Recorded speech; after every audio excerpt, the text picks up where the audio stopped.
16 reads, "These words I have spoken to you so that you do not stumble. They shall put you out of the congregations, but an hour is coming when everyone who kills you shall think he is rendering service to Elohim." So obviously, Yahushua is speaking directly to the disciples to prepare them for what would come right after his resurrection, when they themselves would be killed as well. But also, it's a prophetical message for us in the end times to know that we would be rejected by the world, and therefore not to stumble or doubt about the faith because of that rejection, because that is something that it usually happens with people when they get into um, the congregation, start following the true doctrine. The enemy will see them as a threat, and therefore he will attack. He will tempt that person. Yahweh will allow it in order to test that person. Yet the person needs to be able to realize that, because the enemy will use those events to make the person believe that he or she is doing wrong by what he or she is now doing or believing, practicing, studying, etc., and that is the reason why things would go or seem to go bad. So we need to understand these words I have spoken to you so that you do not stumble. They shall put you out of the congregations. But an hour is coming when everyone who kills you shall think he is rendering service to Elohim. So they killed the disciples and they thought they were doing a good job. They thought they were doing it for the good of the faith, just like the Pharisees, thought when they killed Mashiach. So the same thing would happen in our time, for instance, when they killed the two witnesses. They shall put you out of the congregations, as it has happened to some of us when we start speaking about the true name of the Father and the Son, and about some of the prophecies regarding the end times. But an hour is coming, like I repeat, it did in the time of the disciples, and it would manifest as well in our time. Obviously, it has happened in one way or another throughout the past 2,000 years, but in our time, will manifest with the killing of the two witnesses. People will kill them thinking that they are wicked, thinking that they are a false Messiah and the false prophet. So an hour is coming when everyone who kills you shall think he is rendering service to Elohim. And this they shall do to you because they did not know the Father nor me.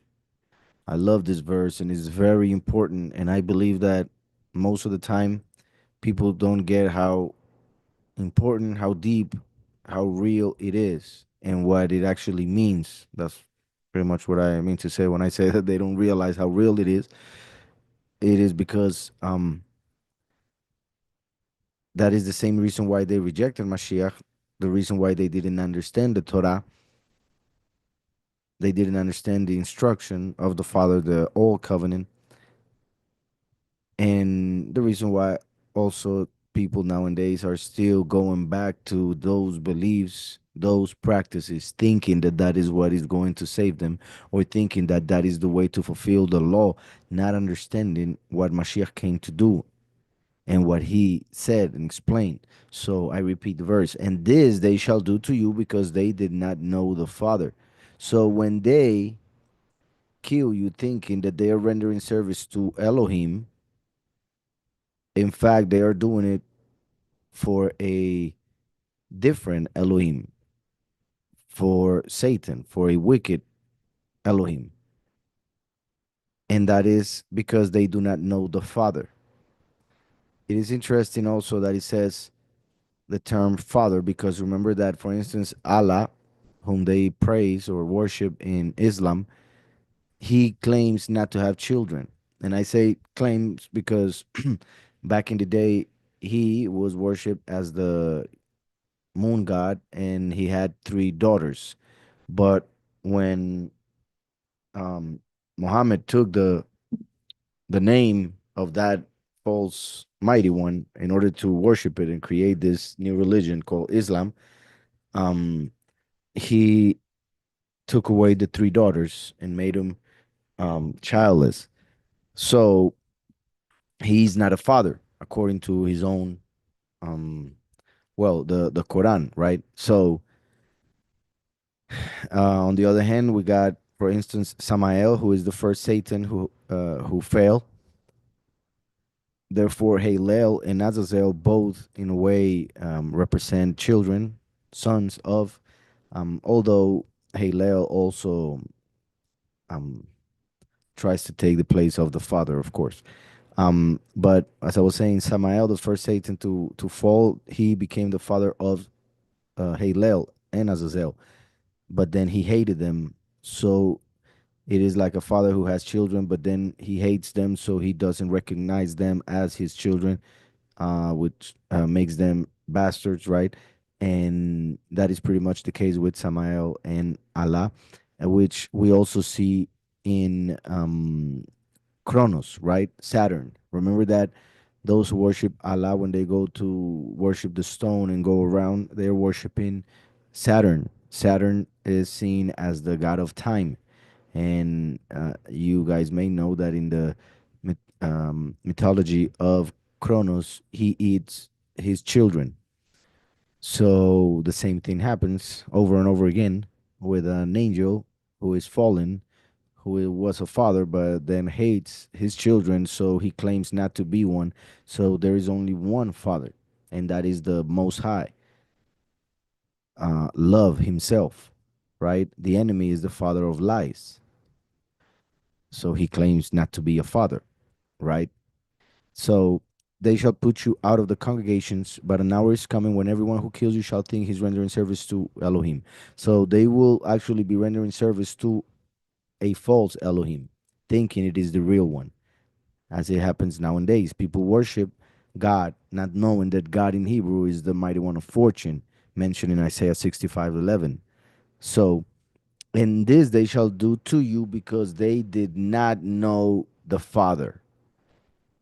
They did not know the Father. So if they did not know the Father, that's why they didn't recognize the Messiah, as he says afterwards. Since they didn't recognize the Father, they didn't recognize the Son.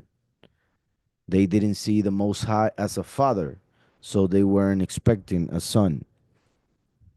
They were worshiping a different mighty one who is not truly mighty, yet um, gives the illusion of it through everything that Yahweh gave that entity. So, and this they shall do to you because they did not know the Father nor me.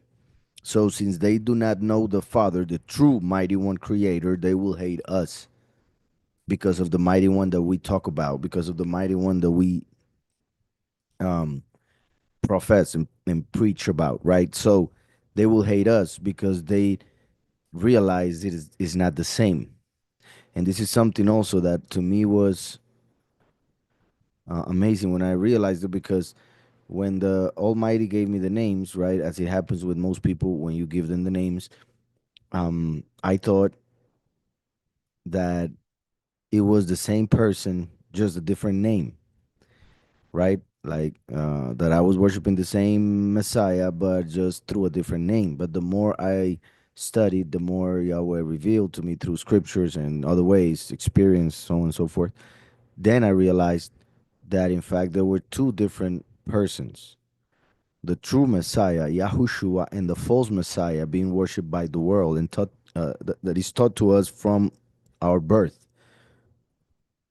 And this they do because they do not know the Father nor Yahushua.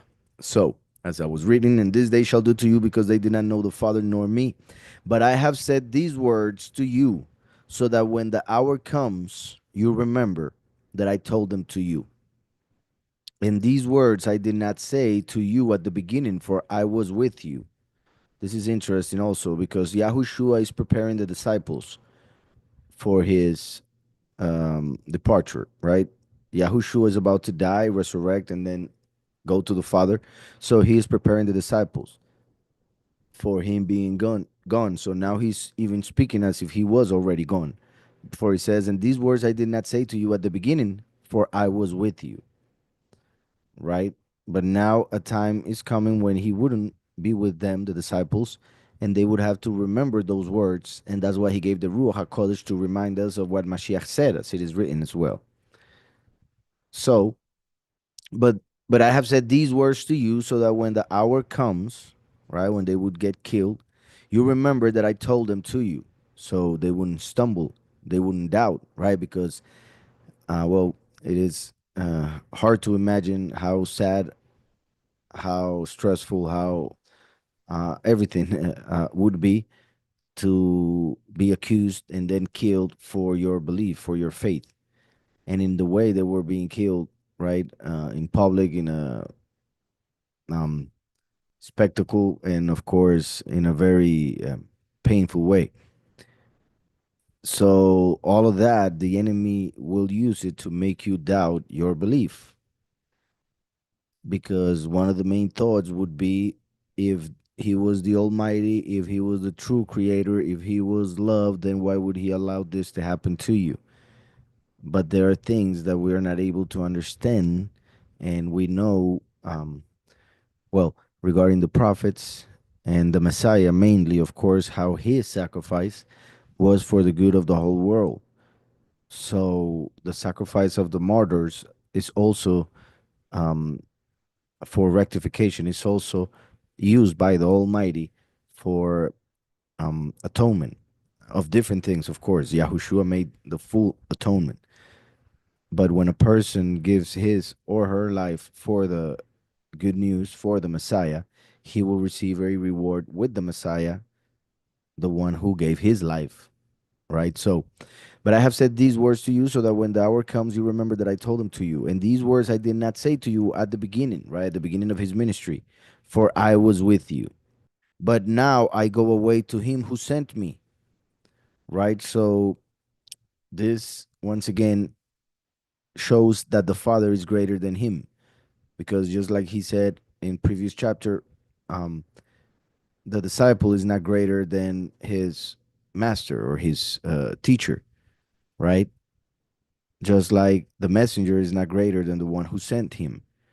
So Yahushua is saying here that Yahweh, the Father, sent him, the Son, right? So even though they are one in, when it comes to the message and the testimony and the power and a bunch of other things, Yahushua being an extension of the Father makes the Father greater than the Son. So it is mathematically impossible to say that three is equal to one, as they say when with the doctrine of the Trinity, which actually comes from Babylon, right? There are three, yeah, the Father, the Son, and the Spirit, and the three are one when it comes to the testimony that they give, that Mashiach is the Son, that he died for our sins, that the Father gave him life and gives us life through him. That same testimony, that same belief. And just like I have said, Yahweh is the mind, the spirit is the thought, the will, and Yahushua HaMashiach is the word. So the mind, the thought, and the word can be seen as one, but there are three different manifestations, right? And the mind is the source of the thought and the word, which is Yahweh as the source of the spirit that emanated from him, so that the image of the Father, which is the Son, would come through the Spirit. So, but now I go away to him who sent me, and not one of you asks me, where are you going? Right? So they didn't understand. Some wanted to ask, but were ashamed to ask, thinking that they were supposed to know already. So now I go to him who sent me, and no one of you asks me, where are you going? Which was also because they were afflicted, just uh, by the thought that he was leaving. Like they weren't actually thinking where he was going, they were thinking about the fact that he was going away. But because I have said these words to you, grief has filled your heart. But I say the truth to you. It is better for you that I go away. For if I do not go, away, the helper shall not come to you at all. But if I go, I shall send him to you, the helper, right? The Ruach HaKodesh, Menachem, mentioned in previous chapters. The Ruach through the past 2,000 years, and then in the end times, just like the Ruach enter Yahushua, a human being, in the end times, the Ruach enters another human being, that being the last, who becomes the manifestation, the physical manifestation of the helper, he who helps to finish the the prophecies, to finish the plan of Yahweh in the end times. Now, there's something interesting here now that I think about it as well. And in a way I have mentioned it, but this time I'm going to say it a little bit different. Um let me let me look for this chapter in the Hebrew version. 16:7. In truth I speak to you, because good for you is that I go. Right here, once again, you see, Hamenachem. Hamenachem. So that is why it is being translated as the helper. All right, Hamenachem. Remember that the name Menachem refers to the one who brings comfort, consolation. Um, you see, and remember, like I mentioned, here we have the name Noach, because the last comes as the Son of Man, and the days of the Son of Man would be like the days of Noach. Remember that Yahushua is the first Messiah. That is the letter Mem when it appears at the beginning or the middle of the word, just like when Mashiach came. He is the word through which everything was created. So he was at the beginning, but he also came in the middle of human history. Yet the last comes as the end, the Messiah Ben Yosef. That's why is the letter Mem, but uh, closed completely, because he represents when everything will be completed. So that would be when it comes to Menachem. Now, another thing that I was thinking, remember that as we know, Yahweh promised Abraham a son, right? Then that son came, which was Yitzhak, after he had Ishmael. Um, then the destruction of Sodom and Gomorrah happened. Then Yitzhak is born. Then he is offered by Abraham, representing how the Father Creator would offer his own son. Then Sarah died. Then here we have the time when Abraham sent his servant to get a wife for Yitzhak. So he says here, and Abraham said unto his eldest servant of his house that ruled over all that he led, put, I pray thee, thy hand under my thigh, and I will make thee swear, etc., etc. It says, but thou shalt go unto my country and to my kindred, and take a wife unto my son Yitzhak. Remember that Yahushua is represented by Yitzhak. Yitzhak came already 2,000 years ago, represented like 2 chapters ago. You see, the offering of Yitzhak represents the sacrifice of Mashiach. Then there will be 2,000 years, and Yahweh, as Abraham, would send the last with Eliyahu to get the bride of Mashiach, to get the wife for Yahushua, for the wedding of the Lamb. So we see here that he says, thou shalt go into my country. So that is like Yahweh telling the last and Eliyahu to go to this reality, this world, and to my kindred, and to his people, Israel, and take a wife, the congregation, unto my son Yitzhak, meaning Yahushua. Then he says, and the servant said unto him, peradventure the woman will not be willing to follow me unto this land. Must I needs bring thy son again unto the land from hence thou uh, came, right? So Eliezer, Elazar asks Abraham, if he should bring Yitzhak to that place if she didn't want to go. And Abraham said unto him, beware thou that thou bring not my son thither again. So that is Yahweh saying that Yahushua HaMashiach, the first who came 2,000 years ago to be sacrificed, he doesn't have to come to this reality again. This time is the two witnesses, one of which, like Elazar, right? Elazar, the servant of Abraham, is not Yahushua himself, is another, a servant who becomes a son through Yahushua, as we all do through Mashiach. And then the story continues. Now, let me see if we find the name Elazar. All right, so as you guys may know already, the name Elazar means him whom Elohim helps. So in this case, even though it was Elazar, the one who was sent, he doesn't appear here uh, by name. Here we have the name Eliezer, we see.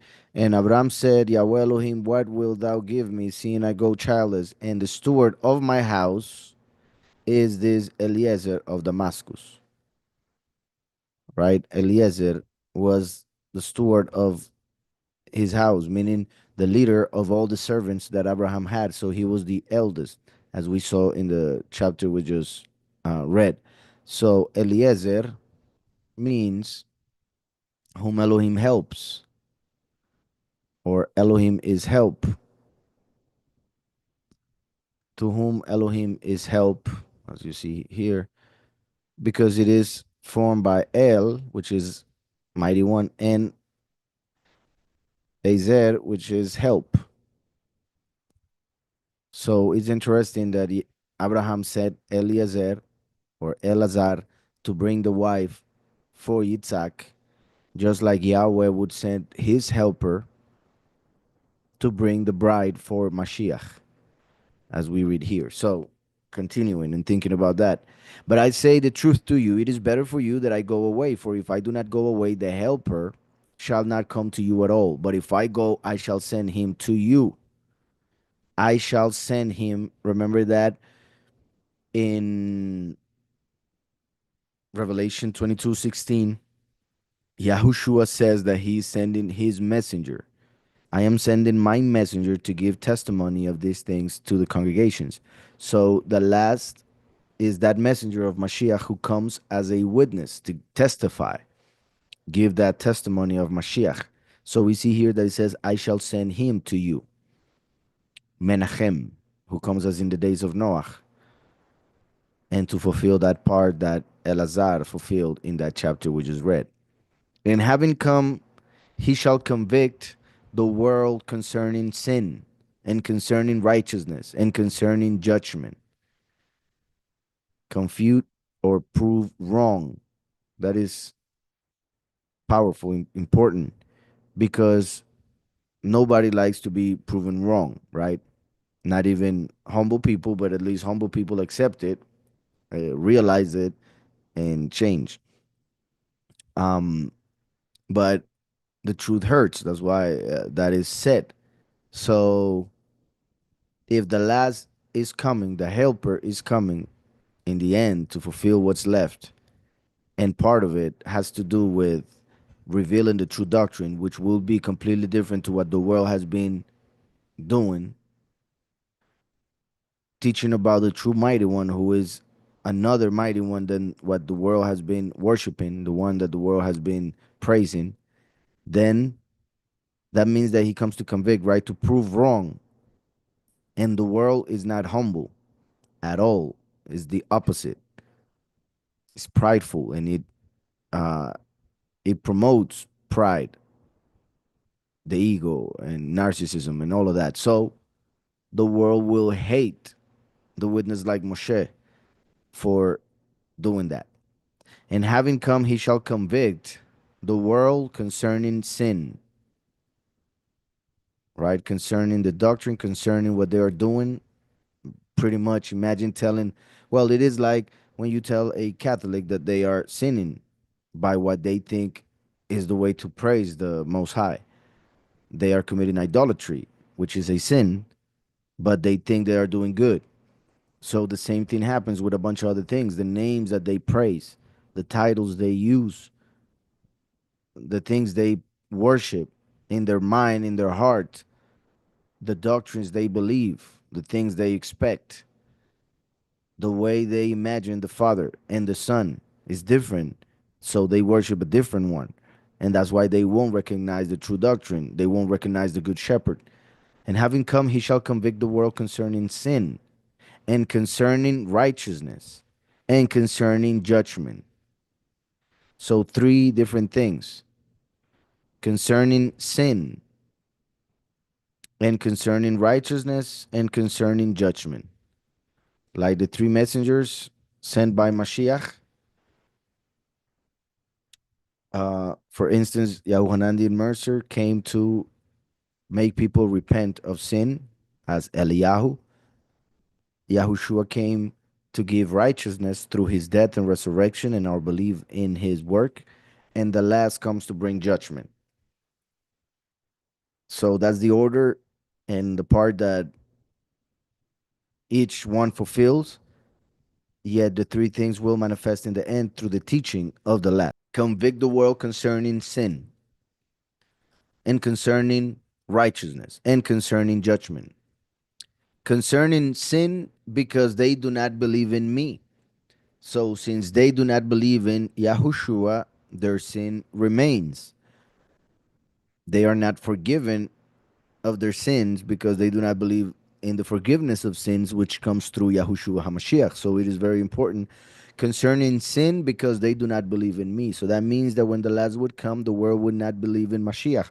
Yet, nowadays is the end of times, and everybody, well, a lot of people claim to believe in him. Even those who do not follow him as a sovereign or don't see him as a Messiah, they believe that he existed. Concerning sin, because they do not believe in me. And I mention those because at least they believe that he existed, but they already consciously have made the choice of not accepting him as Messiah, as King, etc. So they made their choice. But many others claim to believe in him, yet believe in a different one. So at the end, no one in the world believes in him, really. And that's why he said, when the Son of Man comes to the world, will he find faith in the world? Being that a rhetorical question. So concerning sin, because they do not believe in me. Concerning righteousness, because I go to my Father, right? And by him being by the Father's side, he becomes our intercessor. He prays for us. We pray in his name, so we receive righteousness. Concerning righteousness, because I go to my Father and you see me no more. No more. The world will not be able to see Mashiach ever. They will only see the last. Concerning righteousness, because I go to my Father and you see me no more.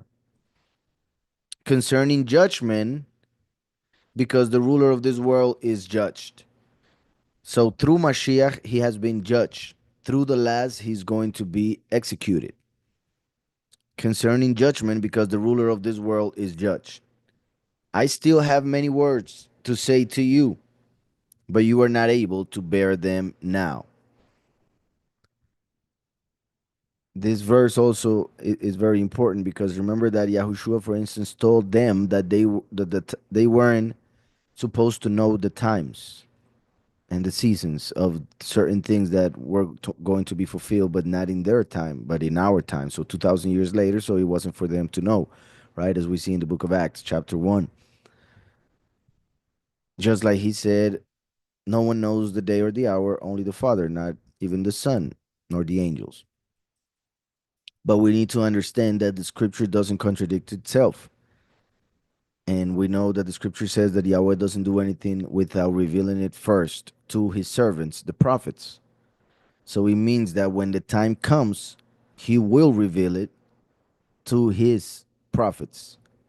So they will know when the time comes.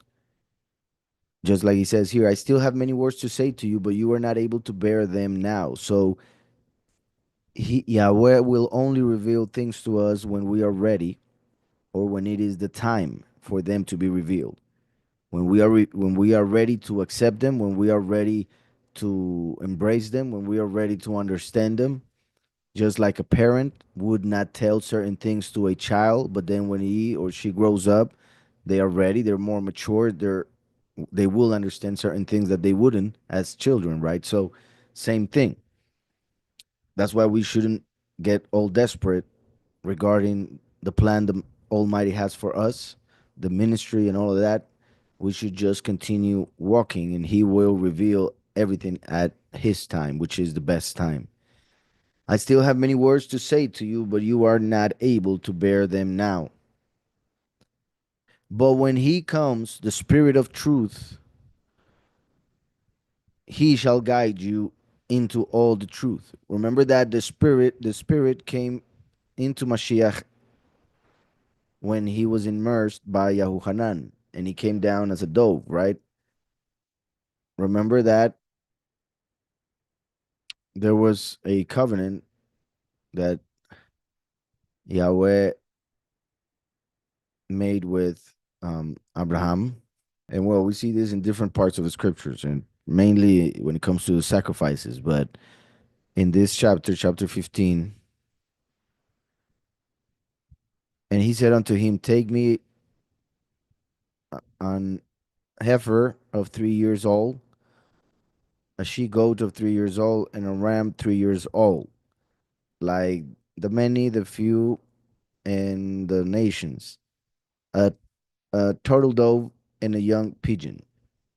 So two different birds that are related, the species, right? So there are two different types of birds,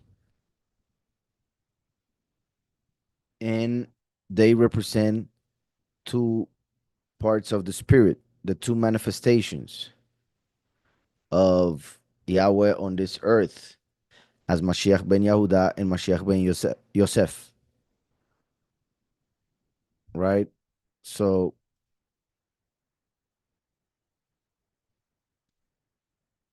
the words that are used here in Hebrew are gozal, a nesting young, a gozal, and a tor, the turtle dove, right? So, for instance, with this in Hebrew, I mean in the pictographic alphabet, this would be a cross, that is the tav is a cross, a vav, which is a nail, and the resh, which is a head, rosh. So on the cross would be nailed the head of the congregation, the Messiah nailed to a cross, who received the ruach in that the shape of a dove, right? The other one, as you know, the gimel represents a foot, which represents the good news, right? Like the sandals. The vav is a nail, like I already mentioned, and also a men, like the son of men. And the sixth millennium, for six is the numerical value. Zayin is the bride, the woman, and a sword. And the lamed is the staff of the good shepherd and the teaching. So the last comes with the good news to go throughout the world during his ministry as the Son of Man, talking about the sacrifice with the sword coming out of his mouth, the word of Yahweh, in order to teach as the good shepherd. So there are two birds, I repeat, that are similar but represent the two manifestations, the first and the last, the spirit of truth and the spirit of prophecy. All right. So, but when he comes, the spirit of truth, he shall guide you into all the truth. For he shall not speak from himself, but whatever he hears, he shall speak. Just like Yahushua didn't speak for himself, he spoke what he heard from the Father. Now Yahushua is sending the last, the witness like Moshe, the helper, so now he will speak what he hears from the Son, Yahushua. For he shall not speak from himself, but whatever he hears, he shall speak, and he shall announce to you what is to come. There you go. He shall announce what is to come. Remember that John wrote the book of Revelation, and Yahweh told him, write the things that are to come. Yahweh was the beloved disciple. So he represents the last, who is the beloved, David, the branch of David, who will reveal what is to come in the end times. That's why Yahushua told John, here's your mother, and mother, here's your son, because Yahuhanan came to take his place in a way, just like Jacob or Seth took the place of Abel. Jacob the place of Asaph. In this case, Asaph is wicked, but uh, that represents something else. But I meant Jacob as the meaning, he who takes the place of or supplanter. So he shall announce to you what is to come. He shall esteem me, right? Remember that the last brings the esteem of Yahweh, and that is through the Son. So he shall give honor to the Son. The last gives testimony of Mashiach in order to give him honor. He shall esteem me, for he shall take of what is mine and announce it to you. Remember that, as I always say, the last is the prodigal son. If you guys remember the parable of the prodigal son, he had another brother. Well, he had a brother who never committed any sin. And when he told the father, the one who never committed any sin, told the father, but I've never did anything wrong. I always obey you. Why haven't you uh, thrown a party for me like you did for him? The father tells him, everything that is mine is yours.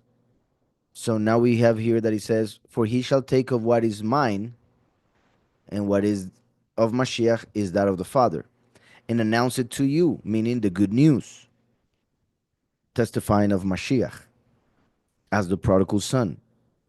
For he shall take of what is mine and announce it to you. And that the Father has, and I mean, all that the Father has is mine, right? Confirming what I mentioned regarding the parable of the prodigal son. If they were listening and remembering, of course they did, the parable of the prodigal son had this in it. When the father told his son who never sinned, everything that is mine is yours. So now Yahushua is saying all that the father has is mine. Yahushua is revealing who he is in the parable and who the prodigal son is. That is why I said that he takes from what is mine and announce it to you, meaning he will take from Mashiach that which is of the Father to reveal it to the brethren. Similar to how we see in the book of Revelation when Yahushua says, to him who overcomes, I shall give this and that. And in one of those promises, he says, as I have received it from my Father. So Yahushua gives to the last that which he got from the Father. The last is the helper. So all that the Father has is mine. That is why I said that he takes from what is mine and announces it to you. A little while, and you do not see me. And again, a little while, and you shall see me. So, one way of seeing it, right? A couple days, and they will kill me. And again, a few days, and you shall see me during the resurrection. Another way of seeing it, a little while, 1,000 years. And again, a little while, another 1,000 years, 2,000 years, and you shall see me.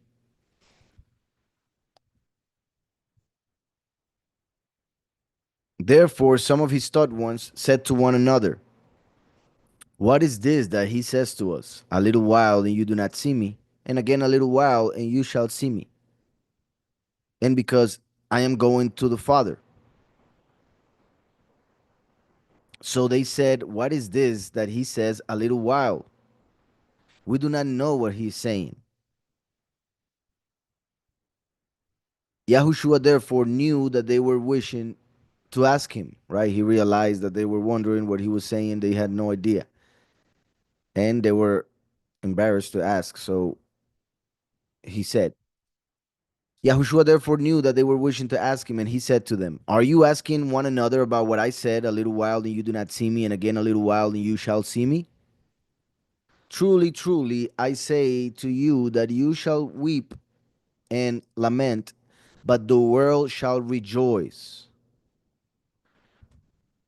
Now, he says, "Truly, truly," to confirm that what he's saying will manifest, because we need two or three witnesses, right, for a confirmation.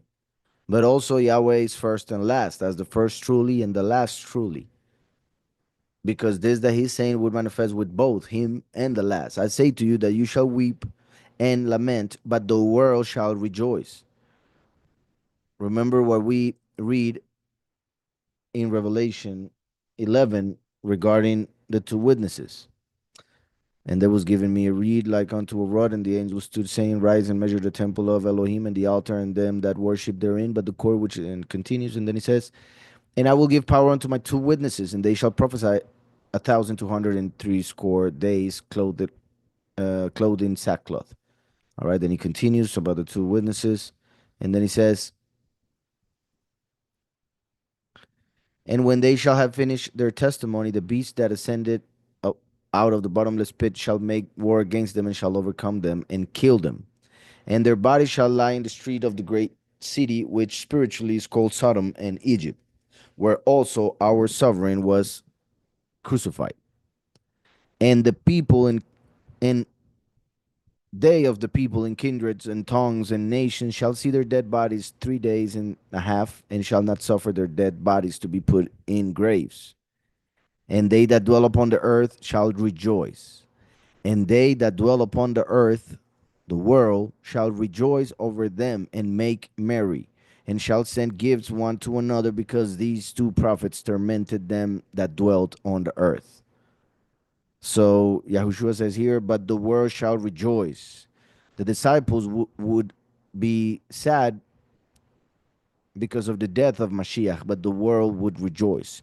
Just like the 144,000 will be sad during the death of the two witnesses, but the world will rejoice. And that will happen during the day of affliction, which is Yom Kippur. "And you shall be grieved, but your grief shall become joy," when they would see him resurrected, as well as when the two witnesses resurrect. And then the harvest will happen a few days later. So the chosen few will be transformed in the blink of an eye. Therefore, they will be um, rejoicing, right? Right after being sad during Yom Kippur, the death of the two witnesses, they will rejoice when the time of Shemini Atzeret comes and the harvest happens. The woman has grief when she is in labor, because her hour has come. But as soon as she has given birth to the child, she no longer remembers the affliction, right? So he speaks about a woman giving birth as an example of what they would go through. The disciples, the congregation throughout history, and then in the end times, the chosen few. Remember that Yahushua spoke about the end times as a woman about to give birth, the tribulation. Um, and we see in Revelation 12 how the woman, which is the congregation, gives birth to one who will rule the nations, that is the last, the witness like Moshe. So interesting to see this here when it connects with both the time of the disciples and our time when the two witnesses will come and be killed and all of that. So the woman has grief when she is in labor, because her hour has come. But as soon as she has given birth to the child, she no longer remembers the affliction for joy that a man was born into the world. So the same will happen when the bride goes through pain by seeing the two witnesses be killed, and then they have to go to the mountains, and that will be for some scary. Yet during the transformation, when they receive a new body, being born in the new reality, the eternal one, and when they see Messiah on the throne, then they will feel like the woman when she receives her child after having given birth. For the joy that a man was born into the world. And you, therefore, have grieved now, but I shall see you again, and your heart shall rejoice. And no one takes your joy away from you. No one will be able, no one or anything will be able to take our joy from us ever for eternity. One of the things, like, joy in this reality is so fragile that even a thought can take it away. Just the thought of the fact that this reality changes. And you may be happy today, you may be sad tomorrow. So just the thought of a tomorrow like that could bring today's joy down. Yet during eternity, we will rejoice forever, and each time and every day more than the previous one. And you therefore have grief now, but I shall see you again, and your heart shall rejoice, and no one takes your joy away from you. And in that day you shall ask me none at all. Truly, truly, I say to you, whatever you ask the Father in my name, he shall give you. A very important verse. Whatever you ask the Father in my name, Yahushua, he shall give you. So this is a verse that we can put to the test because it is written, and if we believe in the scriptures, we should expect this to happen. Obviously, always taking into account his will as the ultimate um, marker of what we will receive. But it is important to understand that it has to be in the name of the Son, and therefore we should be careful about what that name is. Until now, you have asked not in my name. That is amazing. And when I was taught the names by the Father Creator, um, obviously, when he came to my life, I was around like 22 years old, 23. Um, I had never called on the name of the Messiah, the true name, because I came to know it until that moment. So to read this verse afterwards was amazing. Just like I'm sure to most people when they realize the name of the Son is different than what they have been calling. Because this verse has been written for almost 2,000 years already.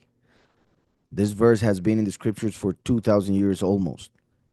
And to this day, it remains true for everybody who keeps calling on a different name, different Messiah.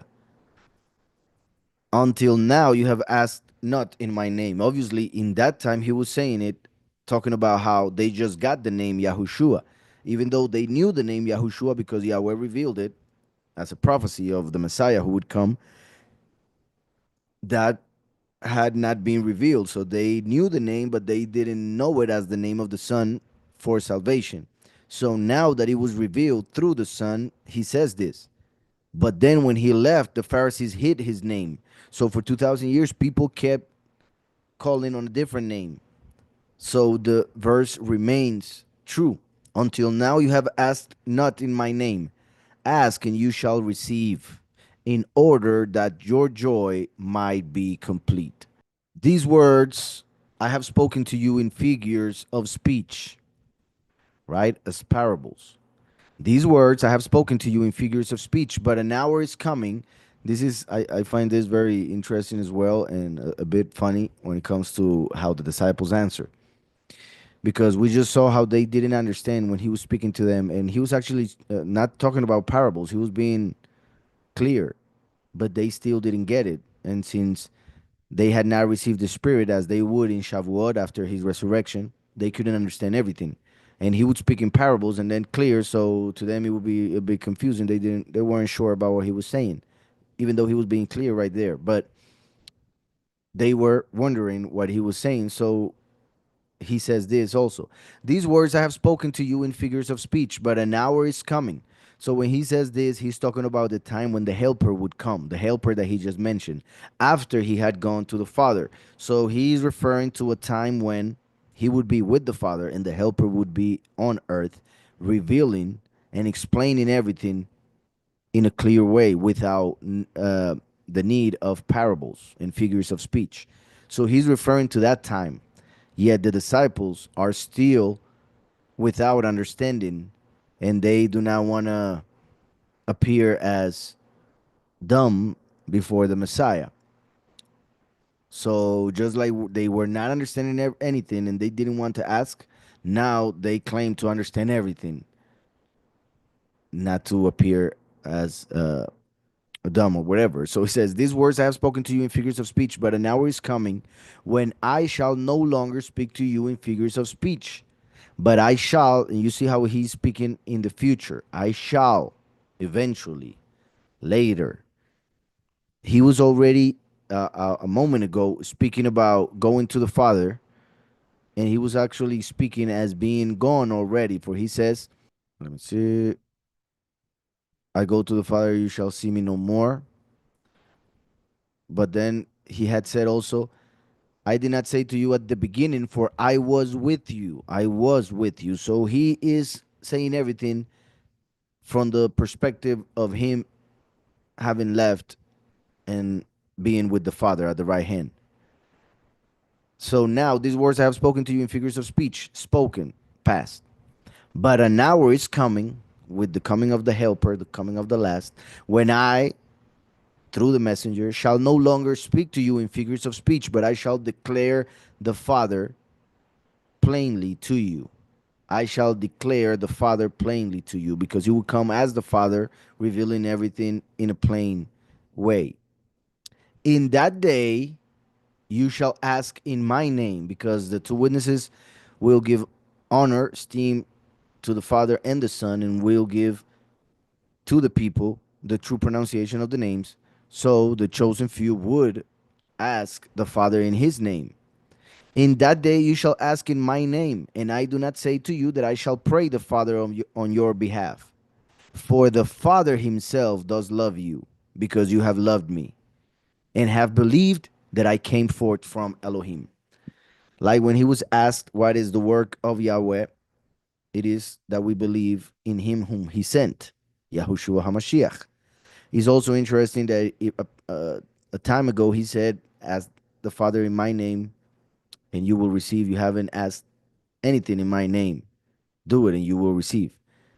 As referring to the time before he came, and now how they will receive through his name because he already came as the Son. But now, when the Helper comes, who comes as the Father, then he would speak plainly and reveal and declare the Father. And in that time, which is our time, we ask in his name, but he doesn't need to pray for us, because now, since the Father has manifested, he himself sees the congregation and loves the congregation, so answers the congregation because of the love that the congregation has for his Son. So in that day you shall ask in my name, and I do not say to you that I shall pray the Father, as he has for the past 2,000 years, on your behalf. For the Father himself, as he would be on earth as the last, does love you, because you have loved me when they receive the doctrine and accept Yahushua as the Messiah, and have believed that I came forth from Elohim. I came forth from the Father. So he's trying to explain to them where he is going. He came from the Father, he's going back to the Father. I came forth from the Father, and I have come into the world. Now, interesting that it says, I came forth from the Father, so he came out of the Father and have come into the world.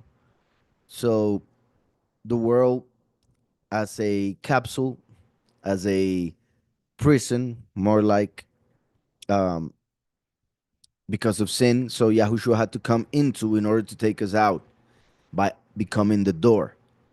I came forth from the Father and have come into the world. Again, I leave the world and go to the Father. His third once said to him, see, now you are speaking plainly and not using figures of speech. Right? So they thought they understood everything. So they um, say this in as an answer to what he had said, that an hour is coming when I shall speak plainly and declare the Father. So now they say, see, now you are speaking plainly and not using figure of speech. However, Yahushua was referring to coming in the end times and giving understanding through the last, because Yahushua brought wisdom. But wisdom is not understanding. Understanding comes after wisdom. You receive wisdom, which is a revelation of um of the heavens, a revelation from the Father.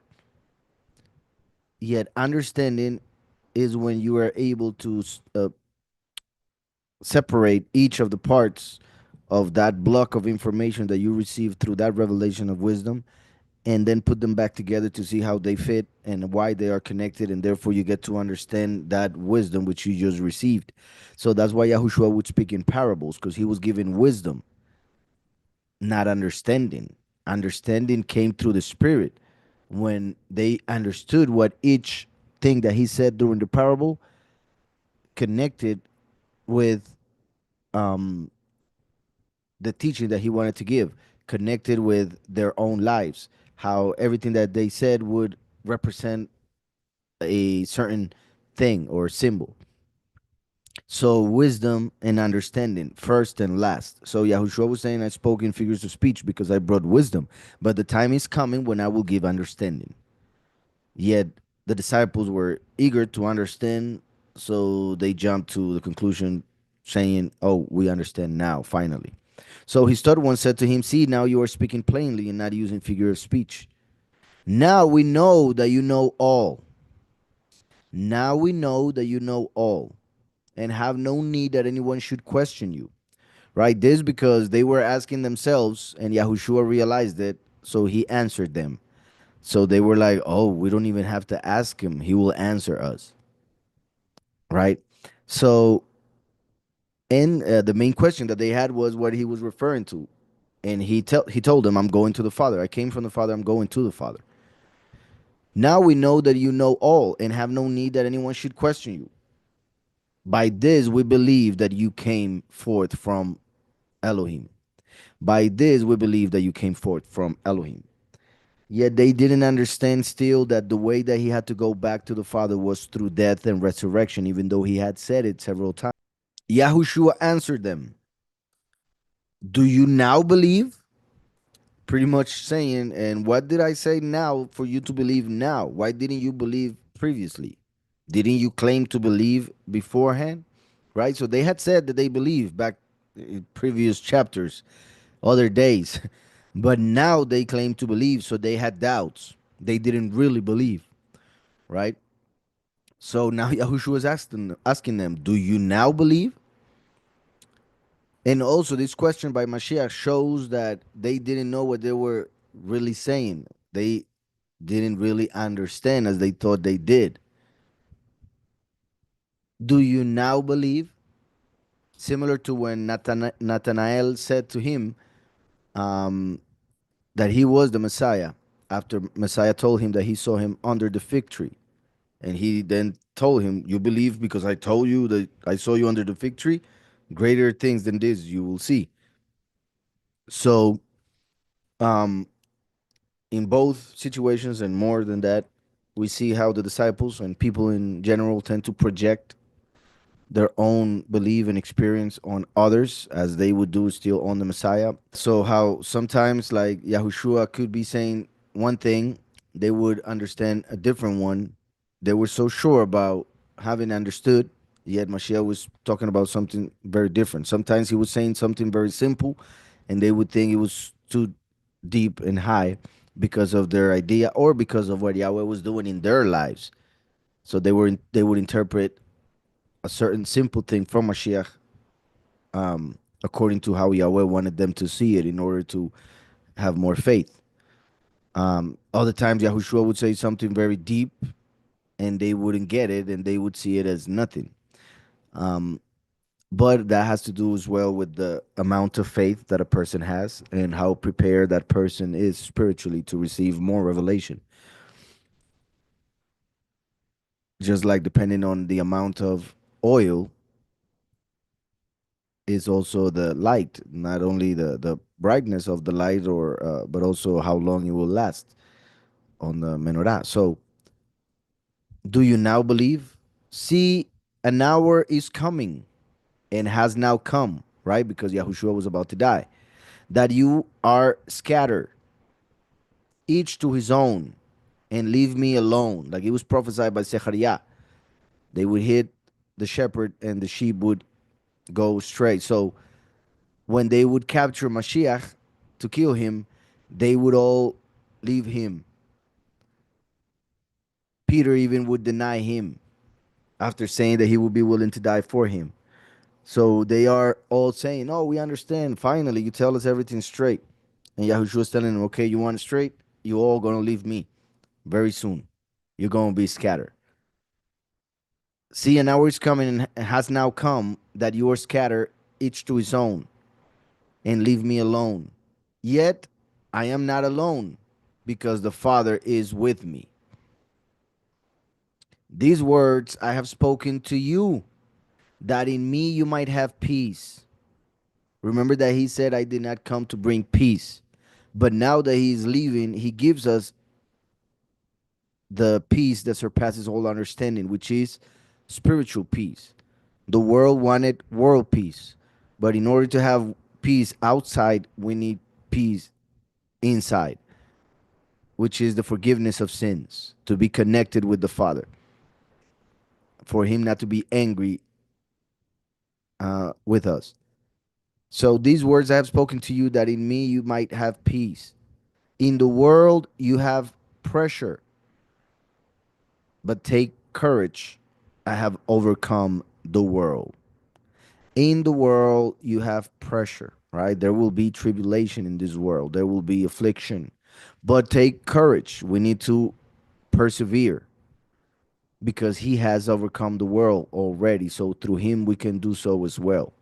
We already did it if we persevere, because he did it, and he can do it in us, through us, again and again. So I repeat these words I have spoken to you, that in me you might have peace.